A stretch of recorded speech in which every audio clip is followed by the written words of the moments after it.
భాగంగా 37, 38 డివిజన్లు తిరగడం జరుగుతుంది. ప్రతి ఒక్కరిని కూడా ఏదైతే సంకల్పయాత్రలో భాగంగా ప్రతి ఒక్కరిని కలవాలని ఒక ధ్యేయం పెట్టుకున్నామో అందరం కూడా జనసేన, తెలుగుదేశం పార్టీ, బీజేపీ నాయకులు అందరం కూడా ఇంటింటికి తిరిగి వాళ్ళందరినీ కూడా కలుస్తున్నాం. రాష్ట్ర పరిస్థితులు రేపు రాబోయే రోజుల్లో రాష్ట్రానికి తెలుగుదేశం పార్టీ, జనసేన, బీజేపీ అవసరం ఏంటనేది వాళ్ళందరూ కూడా వివరించడం జరుగుతుంది. ఎందుకంటే ప్రజలందరూ కూడా 3 పార్టీలు కలిసినాయి అనేది అనుకుంటున్నారు. ప్రజలు మాకేం చెప్తున్నారంటే మేము కూడా మీతోనే కలిసి ఉన్నాం అనేది చెప్తున్నారు. మేము చాలా గర్వంగా ఫీల్ అవుతున్నాం. 3 పార్టీలతో పాటు ప్రజలు కూడా మాకు ఆ సహకారాన్ని అందిస్తున్నారు. ప్రజలు మీ వెంటే మేము ఉన్నామని చెప్తున్నారు. మా అడుగులో అడిగేసి వాళ్ళందరూ కూడా తిరుగుతూ జనసేన, తెలుగుదేశం పార్టీ, బీజేపీ కూటమిని గెలిపించిన బాధ్యతను వాళ్ళు కూడా చెప్తున్నందుకు మాకు కూడా చాలా ఆనందంగా ఉంది. రాబోయే రోజుల్లో ఏదైతే ఈ వైసీపీ ప్రభుత్వం మళ్ళీ కపట నాటకాలు ఆడుతుందో, ఏదో ఒక రాయి వేశారని చెప్పి మళ్ళీ ఏదో సింపతి గెయిన్ చేయాలని చెప్పి చూస్తున్నారు.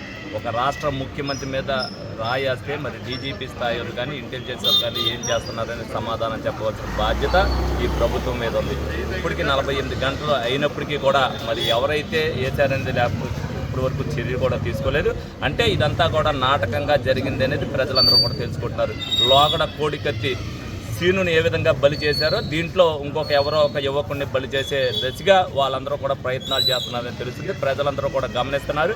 రేపు రాబోయే రోజుల్లో ఈ ప్రభుత్వాన్ని పొందబెడతానికి ప్రతి ఒక్కరు కూడా కార్యాచరణతో సిద్ధంగా ఎదరికెళ్తాం జరుగుతుంది. ఎందుకనంటే ఈ ప్రభుత్వం వచ్చిన తర్వాత ప్రతి వ్యవస్థ నిర్వీర్యమైపోయింది. ప్రజలందరూ కూడా ఏదైతే చాలా ఇబ్బందులు పడుతూ ప్రజలందరినీ కూడా నిర్వీర్యం చేస్తారని రాష్ట్ర ప్రజలు ఉన్నారన్న సంగతినే మర్చిపోయి ప్రభుత్వం ఏదైతే పరిపాలన చేస్తుందో అసలు శానిటైజేషన్ వ్యవస్థ టౌన్లో లేదు. అసలు ప్రజలు ఉన్నారని గుర్తించే ప్రభుత్వ పరిస్థితుల్లో లేదు. సంక్షేమం, దోపిడీ సంక్షేమం అని ఏదైతే కపట నాటకాలు చేస్తుందో ఇదంతా కూడా ప్రజలకు తెలిసిపోయింది.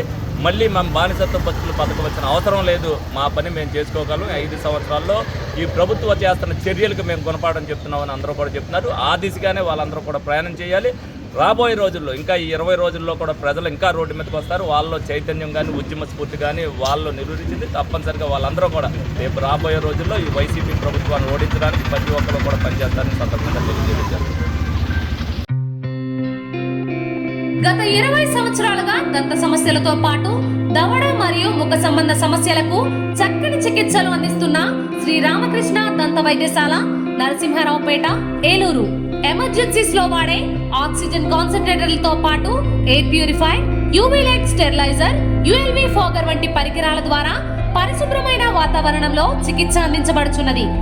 ఆర్వీజీ ద్వారా అతి తక్కువ రేడియేషన్ ఉపయోగించి దంత వ్యాధి నిర్ధారణ మరియు రూట్ కెనాల్ వైద్యం చేయబడుచున్నది. డెంటల్ లేజర్ ద్వారా కుట్లు లేకుండా సర్జరీలు, ఇంప్లాంట్స్ కిట్స్ ద్వారా పళ్ళు లేని వారికి ఫిక్స్డ్ దంతాలు, రూట్ కెనాల్ చికిత్సలకు ఎండో మోటార్ వంటి ఆధునిక పరికరాలు కలిగిన నమ్మకమైన డెంటల్ క్లినిక్.